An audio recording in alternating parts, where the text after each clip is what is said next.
Hello. This is Kabin Thomas. This is videotape number 2, videotaping session number 2. I am wanting to read my Grateful Journal. I want to see what that looks like, reading it, because this is just me being me. Because the other time I just recorded myself, I was really not very impressive. And one of the things that I noticed in one of the comments I got was I'm just a little too theatrical.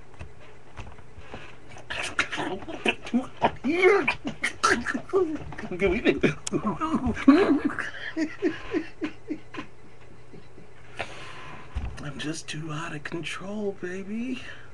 My babies.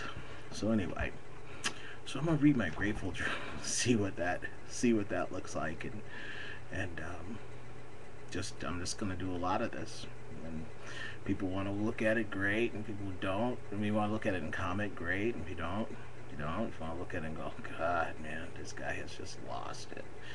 Well, I have, and I love it. I love being out on this fringe, man. It's so cool. Just such a freedom. I wish you all the gift of desperation. Grateful Journal for Sunday, 15 January 2012. And the little caption is, Seize the Day. The time is 8:49 p.m. and my name is Kabin. I'm going to Paramount Studios in the morning and I have a 5 a.m. wake-up call, so I need to move this along. I have decided to record myself every day and do something that has me on camera and performing every day. I need to work my craft every day. The technology is available. I need to be doing this every day. And then I post a little link there. Anyway, I hope that I can use this technology to also see the camera as my friend and lover. Not something for me to be afraid of. I don't want to be afraid anymore. I had a friend say something to me recently, quite recently, that I should have realized way early in using this social media site as a confessional. He cautioned me that I should be careful of what I post, because maybe future employers might Google me to see what sort of information I share about myself, my family, my life, etc. I might even be seen as a security threat because of all the information that I leak out. You know, when I spent a moment thinking about this, I realized that Merrill, my boss at the LA Phil when I was a driver, did mention something about that. I mean, in passing, about some Phil people talking to her about some Facebook posts that I put up. Really? Fucking really? Really?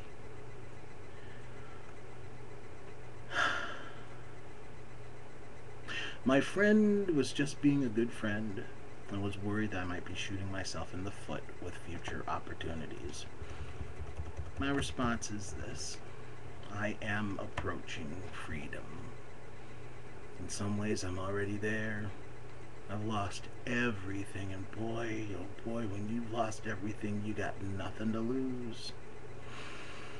And the sense of freedom is as close to having a constant state of orgasm as one can possibly have in this life.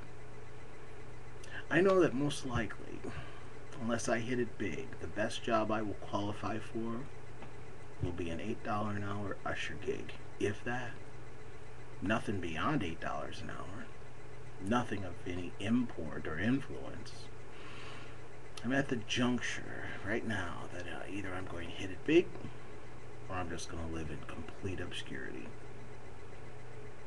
I feel at this point that I will not compromise my relationship with God ever again.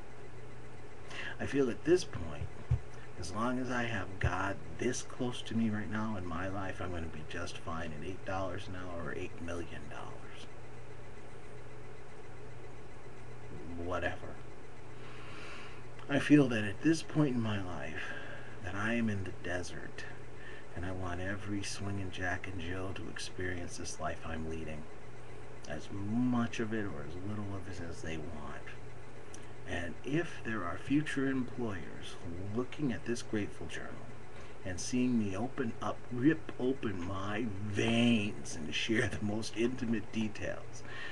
And they feel I'm not quite the right person for the job. I believe in my heart that God is protecting the shit out of me and them.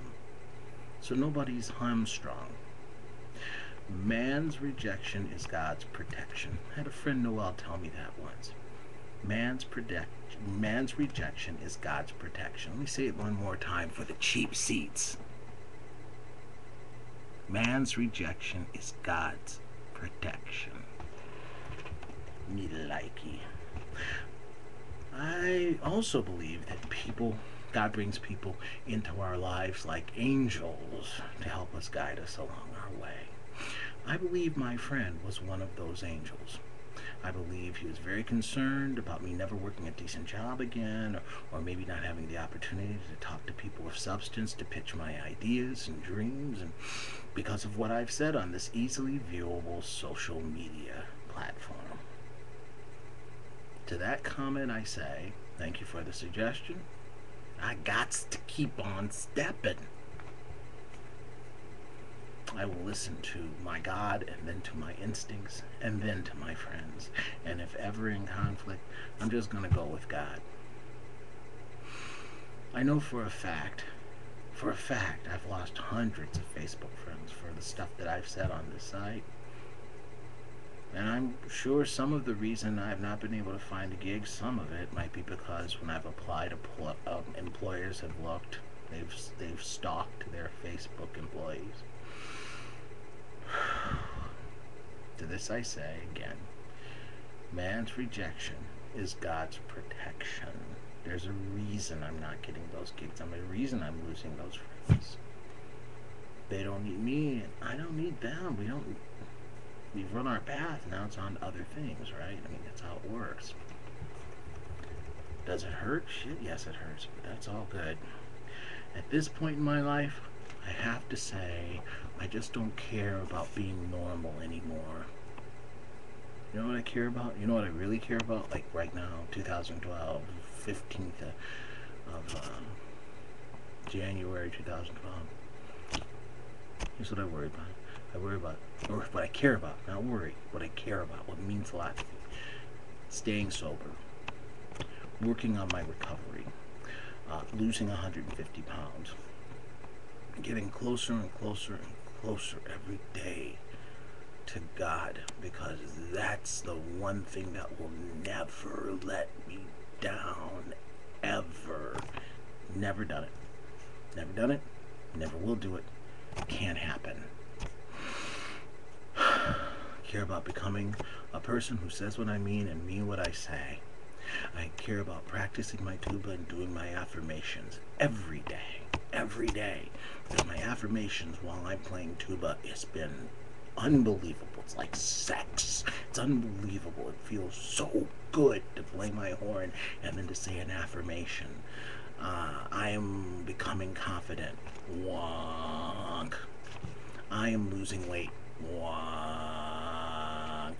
I am becoming more authentic. Wonk. Feels so good. Feels so good. I tell you, man, it's the best thing I've ever done in my life. I care about becoming the most compelling actor I can possibly be. I've taken so many classes. I've taken more classes in this past 15 days than I did in 6 months last year. I'm in it right now, man. I care about finding a job that celebrates my talents. That's what I need. And I care about finding an incredibly unique woman who is going to rock my world. And I will rock hers. My babies.